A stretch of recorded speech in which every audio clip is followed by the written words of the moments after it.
To me, it just be a little bit too much. You know what I mean? Yeah, you don't want to kill it. No. So just I think what they're doing now, they're taking their time, they're doing it real slow, and then maybe right at the end there they'll have some big explosion or somebody, one of the girls walks in on him with another girl or something. But I think the way they're doing it now, milking it, taking their time, that's the way I think that's the way it should be. Yep. Teddy, let me ask you your thoughts. It seems like in the last year, maybe two, maybe a little bit more than that, a lot of the fans at these shows now, they get into singing the songs of the wrestlers as they come out, or they take over with the chants. How do you feel about those chants kind of taking the show over at time? Because a lot of time these chants feel like they're forced and they just want to say them and that it's not at the proper time. Like the one that I hear all the time, "This is awesome." You hear that on every single match. Well, what do they consider awesome? At some point, they got to start letting these folks stop being the sing-along group and let them follow the story you're telling. Wouldn't you agree with that? No, how are you going to stop the people from being what they want to be? This is who the people are. You can't stop that. It's interactive. Right. And I think, when you got them chanting stuff there, then you got them. You know what I mean? That's audience participation. And that's what it is about wrestling. The fans love to be involved. Once You they know what get they don't involved, do? You know what they don't do anymore? I never hear boring. We used to, right, Teddy? We used to hear that a lot. yeah. You don't hear that anymore. But what gets me, though, is when they're singing like Seth Rollins' tune a little bit too long and he keeps encouraging it.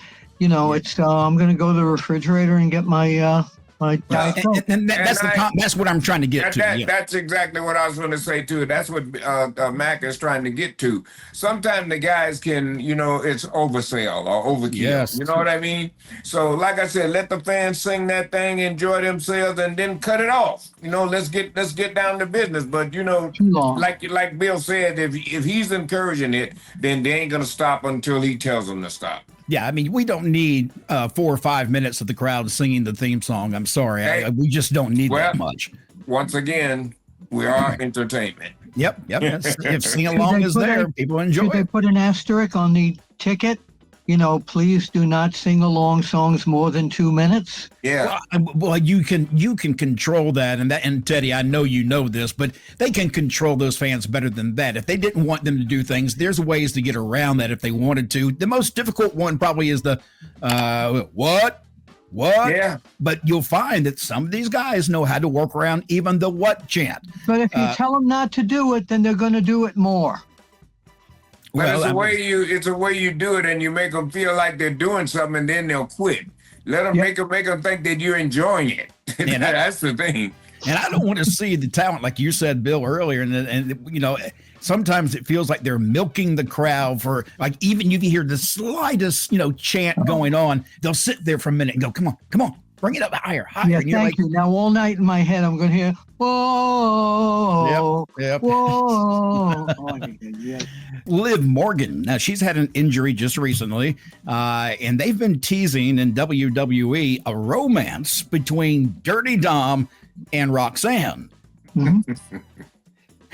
Yeah, Teddy, let me tell you something. This guy gets around. For a guy they make so much fun of, he's been with a lot of women on this program. I love it.